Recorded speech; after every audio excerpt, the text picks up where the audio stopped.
Genetic engineering की application में से एक बहुत बड़ी एप्लीकेशन हमारे पास सिंगल सेल प्रोटीन्स भी हैं। अब सिंगल सेल प्रोटीन्स क्या हैं, अगर हम इनको डिफाइन करना चाहें तो single cell protein refers to the protein content extracted from pure और mixed cultures of algae, yeast, fungi और बैक्टीरिया। अब आप सोच रहे होंगे कि सिंगल सेल प्रोटीन्स का हमें फ़ायदा क्या है, तो वो हम लेटर ऑन पढ़ेंगे। लेकिन हम करते क्या हैं कि हम फंजाई को, एल्गाई को, यीस्ट को, इनको ह्यूज क्वांटिटीज़ में ग्रो करते हैं फर्मेंटर्स में, लेट्स सपोज, या उस तरह के कंटेनर्स में हम ग्रो कर लेते हैं और वहाँ से उनका जो प्रोटीन कंटेंट है हम उसको एक्सट्रैक्ट कर सकते हैं, जिसकी वाइड स्केल पे एप्लीकेशन है। अब सिंगल सेल प्रोटीन्स बेसिकली बनाई कैसे जाती हैं? वो इस तरह से बनाई जाती हैं कि जो माइक्रो ऑर्गेनिजम्स हैं उनको हम फर्मेंटर्स में ग्रो करते हैं। वो माइक्रो ऑर्गेनिजम्स जो हैं वो यूटिलाइज करते हैं variety of substrates, like agriculture waste होता है हमारे पास, इंडस्ट्रियल वेस्ट होता है, नेचुरल गैस, मीथेन वगैरह, ये सारी चीज़ें वो जो है यूटिलाइज करते हैं। फिर माइक्रो ऑर्गेनिजम्स जो हैं वो विगरसली ग्रो करते हैं और क्या करते हैं, एक हाई यील्ड जो है वो बना देते हैं प्रोटीन की। और वो जो कंटेंट, प्रोटीन कंटेंट होता है produce by the micro organisms, उसको हम क्या कहते हैं, नोवेल प्रोटीन और मिनी फूड भी कह रहे होते हैं, और वो भी ये सिंगल सेल प्रोटीन्स ही हैं बाय द वे। तो हम ये उन्हीं के प्रोसेस की बात करें कि हम किस तरह से बनाते हैं। वो माइक्रो ऑर्गेनिजम्स हमारे पास डिफरेंट टाइप्स के हो सकते हैं, बैक्टीरिया, यीस्ट, एल्गाई, फंजाई, ये सारी चीज़ें हो सकती हैं। अब हम सिंगल सेल प्रोटीन्स को बनाने पे इतना फोकस क्यों कर रहे हैं, तो उसकी एक बहुत बड़ी रीज़न है। वो रीज़न ये है कि the world is facing the problem of food shortage. हमारे पास करेंटली भी देयर आर प्लेसेस जहाँ पे कहत साली है, जहाँ पे फूड शॉर्टेज है, लोग भूखे मर रहे हैं, ठीक है। उनके पास खाने को कुछ भी नहीं है, ना वहाँ पे रिसोर्सेज हैं कि वहाँ पे खाना या क्रॉप्स ग्रो की जा सकें, ना वहाँ पे ऐसा एनवायरनमेंट है कि वहाँ पे जानवर ज़िंदा रह सकें, ना वहाँ पे पानी अवेलेबल है। अब ऐसे लोगों को अगर किसी भी किस्म का फूड, एक ऐसा फूड जो उनकी बॉडी को सस्टेन कर सके, उन्हें नॉर्मल न्यूट्रिशन प्रोवाइड कर सके, अगर वो मिल जाए तो वो उनके लिए गनीमत है। और ये तो अभी हाल सिर्फ चंद एरियाज़ का है हमारे पूरे वर्ल्ड में, लेकिन इन द फ्यूचर जो हमारे कन्वेंशनल एग्रीकल्चरल मेथड्स हैं, they might not be able to produce sufficient supply of food. हम, हो सकता है हमारा एनवायरनमेंट इस काबिल ही ना रहे कि हम जो है वो पौधे उगा सकें, हमारा एनवायरनमेंट इस काबिल ही ना रहे कि वो प्लांट्स को सस्टेन कर सके, हमारी ज़मीन को सस्टेन कर सके। हमारी ज़मीन में से सारे मिनरल्स और न्यूट्रिएंट्स अगर ख़त्म हो जाएं तो बहुत से प्लांट्स ऐसे हैं जो ग्रो ही नहीं कर सकेंगे।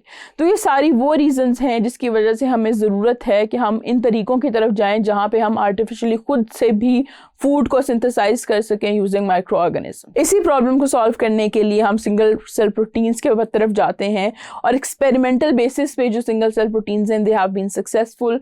और साइंटिस्ट और फूड टेक्नोलॉजिस्ट जो हैं, they believe that the single cell proteins will replace the protein rich foods in human and animal feeds, के human feeds as well as animal feeds. अगर हमने एनिमल्स को ज़िंदा रखना है तो उनको भी हम जो खाना प्रोवाइड करते हैं उसमें जो प्रोटीन कंटेंट होता है, अगर फूड की शॉर्टेज इंसानों के लिए है तो जानवर को तो वो मिलना वैसे ही पॉसिबल नहीं होगा। तो ये बहुत ज़रूरी है कि हम इसको अल्टरनेट वे में सिंगल सेल प्रोटीन्स के थ्रू एनिमल फीड्स बना सकें, और ये किया भी जा चुका है बहुत सी जगहों पर। अब एप्लीकेशंस जो हैं वो इस तरह से हैं सिंगल सेल प्रोटीन्स की कि हम ये सारे काम इनसे कर सकते हैं। लेकिन हम इनको कंसिडर क्यों करते हैं, तो वो कंसिडर करने की रीज़न ये है कि जो माइक्रो ऑर्गेनिजम्स हैं वो बहुत विगरसली जो है एक हाई यील्ड प्रोड्यूस कर देते हैं प्रोटीन्स की।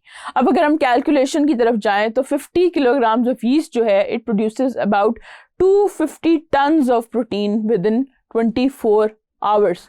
इमेजिन 50 किलोग्राम्स ऑफ यीस्ट, यानी यीस्ट का जो मास है वो 50 kg है। एक दिन के अंदर यानी 24 घंटे के अंदर वो 250 टन्स ऑफ प्रोटीन्स बना सकती है।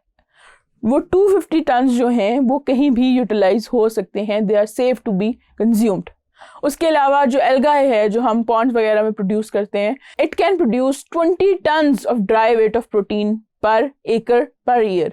यानी अभी वो एल्गाई जो नॉर्मली खुली जगह पे मौजूद है, जो हमने कंट्रोल्ड एनवायरनमेंट में ग्रो भी नहीं की है, तो वो 20 tons dry weight of protein बनाती है। 1 एकड़ का एरिया हो और 1 साल में अगर हम उसको प्रॉपरली जो है कंट्रोल्ड एनवायरनमेंट में ग्रो करें तो हम उसको इम्प्रूव कर सकते। अब अगर हम इन दोनों चीज़ों को कंपेयर करें हमारे नॉर्मल जो प्लांट सोर्सेज हैं प्रोटीन के, तो this yield of protein is 10 to 15 times higher than the soybean and 20 to 25 times higher than corn. कि हमारे ट्रेडिशनल सोर्सेज जो हैं उनसे ये 10 to 15 times, in fact 50 times higher है इनका प्रोटीन कंटेंट, इनकी यील्ड जो है, और इतने कम टाइम में। तो ये हमें सोचने पे मजबूर करता है कि फ्यूचर में हमारा जो फ्यूचर है what it holds for us, कि हम प्लांट्स नहीं उगा सकते तो हम क्या कर सकते हैं।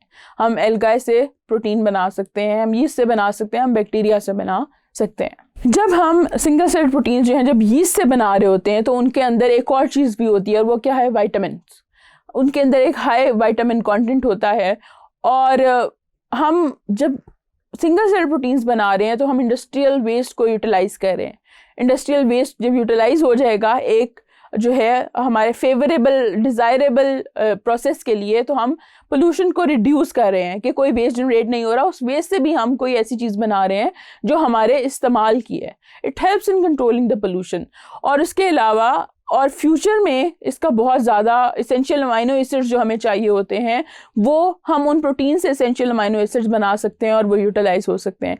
इसके साथ साथ जो हमारा जो सिंगल सेल प्रोटीन्स हैं उन पे एनवायरनमेंट का कोई असर नहीं है, कोई सीजनल वेरिएशंस नहीं है। हमें नहीं सोचना पड़ेगा कि ये वाली फसल हमने इस सीज़न में उगानी है, इसके अलावा ये नहीं उग सकती। क्यों? क्योंकि उनका एनवायरनमेंट से ताल्लुक़ नहीं है, उनको हम कंट्रोल्ड वे में ग्रो कर सकते हैं।